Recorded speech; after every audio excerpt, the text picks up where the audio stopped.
Think about how many doors you'll walk through today. The front door on the school run, the office door, maybe the door to a cafe where you grab 5 minutes of quiet, the car door, the classroom door, the supermarket door. We walk through doors without even thinking. They're just part of life. We barely even notice them. But here's what I want you to sit with today, just for 5 minutes. There is one door that is different from every other door you'll ever walk through. One door that doesn't just take you somewhere, it takes you to everything you were made to be. And the most extraordinary thing, right now, in this moment, that door is standing wide open for you. The words I want to share with you today come from the book of Revelation, chapter 3, verse 8.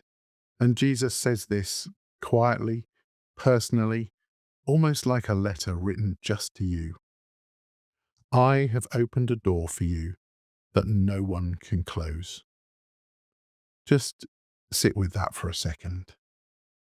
No one can close it. Not your past, not your mistakes, not that thing you're carrying around that you think disqualifies you from God's grace. Not the voices that tell you you're not good enough or that you've messed up too many times or that God's patience with you must now have run out by now. No one can shut this door. Now, here's what I find so beautiful about this particular verse. Jesus doesn't say, I'm going to open a door for you if you get yourself sorted first. He doesn't say, clean yourself up and then knock. He says, right now, present tense, I have opened a door for you. It's already open. It's already there. It's already waiting. And I think that's worth pausing on because most of us live our lives feeling like we have to earn our way to the good stuff. We have to perform well enough at work before we deserve a rest. We have to be patient enough at home before we deserve kindness. We have to be holy enough, put together enough, sorted enough before we deserve God. But Jesus doesn't work like that. He meets us in the middle of our mess, not after we've tidied it up. So let me give you 3 short thoughts to carry with you today. The first is this: the door is open, not earned. You didn't do anything to get it open. You can't do anything to get it shut. This is grace, God's unearned, undeserved, completely free gift. You don't have to be further along in your faith journey. You don't have to have read the Bible more, prayed more, served more. The door is open right now for the exact version of you that's listening to this devotional. The second thought is, this door leads somewhere specific. Jesus doesn't just offer us spiritual comfort, a nice warm feeling and a nice thought to get us through the day. He offers us life, life in all its fullness. John's Gospel tells us that Jesus himself is the door, and that those who enter through him will find everything they need: purpose, peace, a sense of who you actually are beneath all the noise. A lot of us are walking through lots of doors right now: work doors, screen doors, doors into busyness, distraction, comparison, and none of them deliver what they promise. But this door, Jesus himself, is the one door that leads to everything you were made for.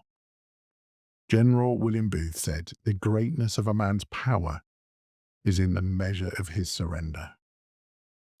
And the third thought is this: the door is personal. That verse begins with, I have opened a door for you, not humanity in general, not the good people, not the people who have it together, you. Whether you're sitting or standing right now in your car, at your kitchen table, on your lunch break, Jesus is saying, this door is for you. It's open, and I'm the one holding it. So here's your one tiny holy step for today, just one. At some point today, maybe on your commute, maybe over a cup of tea, maybe before you go to sleep, just pause at a door. It can be any door: your front door, your office door, even the door to your kitchen. And as you walk through it, ask yourself this simple question: is Jesus the one leading me through the doors I'm choosing today? Not a long prayer, not a theological exercise, just a breath, a moment of honest reflection. Because here's the thing, the doors we choose shape us. The things we walk towards, the choices we make at work, the way we show up at home, what we let ourselves be drawn into online, all of it is forming us into someone. The question is, who? Now, you don't have to have a perfect answer to that. You don't have to feel spiritually ready. Just the willingness to ask the question honestly is a step of faith. And Jesus, who is already standing at an open door, will meet you there. Before you go, here's a question for you. I'd love to hear your answer in the comments. Which door in your life feels the most uncertain right now? And what would it mean to trust Jesus with it? There are no wrong answers, so drop them below. You might just encourage someone else who's listening along. Let's pray. Lord, thank you that the door is already open, that we don't have to earn our way in or clean ourselves up first. Help us to notice the doors we're choosing today and to keep walking towards you.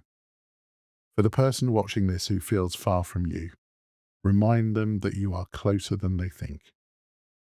Amen. Thank you so much for spending these 5 minutes with me today. I really mean it. It matters. Tomorrow, we're going to talk about something that I think a lot of us feel but rarely say out loud: the exhausting gap between the version of yourself you show to the world and the real you. We'll be looking at what it means to finally take off the mask and why God isn't fooled by the polished version anyway. I'll see you tomorrow. Take care of yourself today.